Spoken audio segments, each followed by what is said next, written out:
Handling money is a big part of your job as a Kresge sales lady. So it's necessary that you know how to handle it correctly in order to avoid troubles like this. This is change for $1. I gave you $5, young lady. Like I said, money causes trouble when it isn't handled right. Here's another example. Miss Smith, the money in your register doesn't check with your register reading. Why, I'm sure Yes, there's trouble whenever money isn't handled right. So handling money is important. Do it right and everybody will be happy. You, your customers, and your store manager. And it really isn't hard. Actually, you have 4 helpers. First, the floor person or your assistant manager. There are times when you will need their help. Call on them for help when you need change, need sale or money okayed, make an error, have an exchange or refund. When you want your floor person, call out the number of your counter. Now, here's your second helper, the notepad and pencil. Use it to add up sales of several items, say anything totaling over 50 cents. Most of us aren't mental wizards, so the notepad habit is important. Your third helper is the tally card.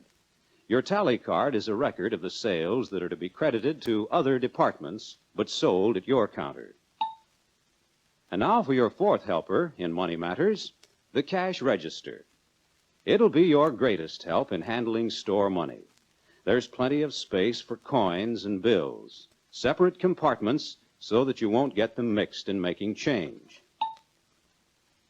It also protects you by recording each sale you make and adds your total sales for the day. So the cash register gives an accurate account of your sales, and if you use it in the proper way, there's never any question about your handling of the store's money. Proper use of the cash register isn't hard. Like many other things in life, it's a matter of forming right habits. Then it becomes second nature.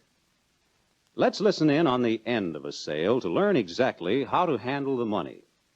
Suppose we watch Miss Carter in Household Specialties. That will be 49 cents out of $1. She repeats the amount of money the customer gave her and the price of the purchase. That avoids any argument with the customer when change is given later. Notice she places the customer's purchase on the wrapping board and proceeds with registering the sale. Now she's ready to ring up the sale. Notice 3 things. 1, she stands squarely in front of the cash register. This is so she can be sure she's punching the right register keys. 2, she's placed the customer's money on the slab, leaving her hands free to operate the register. And 3, she will use both hands to punch the keys. To ring up her 49-cent sale, she puts the first finger of her left hand on the 40-cent key and the first finger of the right hand on the 9-cent key.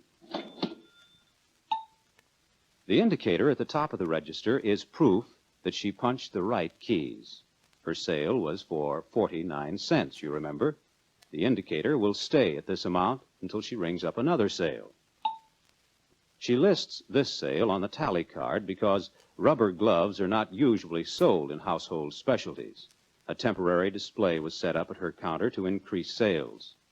If the sale had been, say, floor polish, she would have omitted the tallying because floor polish is sold regularly at her counter. Now, let's watch her make change. 1 makes 50, 25 makes 75, and 25 makes $1. She checks her change against the customer's money on the slab before she counts it back to the customer. When she's sure she's right, she places the dollar bill in the proper compartment, face up, with the top of the bill to the right. Now she's ready to close the drawer and count the change back to the customer. That was 49 out of $1. Again, she repeats the amount of the sale and the amount of money the customer gave her. 49 and 1 is 50, 25 is 75, and 25 is $1. She counts back the change, adding up to the amount the customer gave. Now she wraps the customer's purchase and completes the sale with, Thank you. Come again. She gives the customer her wrapped package and, of course, a friendly thank you, come again. And that's the right way to handle money at a Kresge counter. Not hard, is it?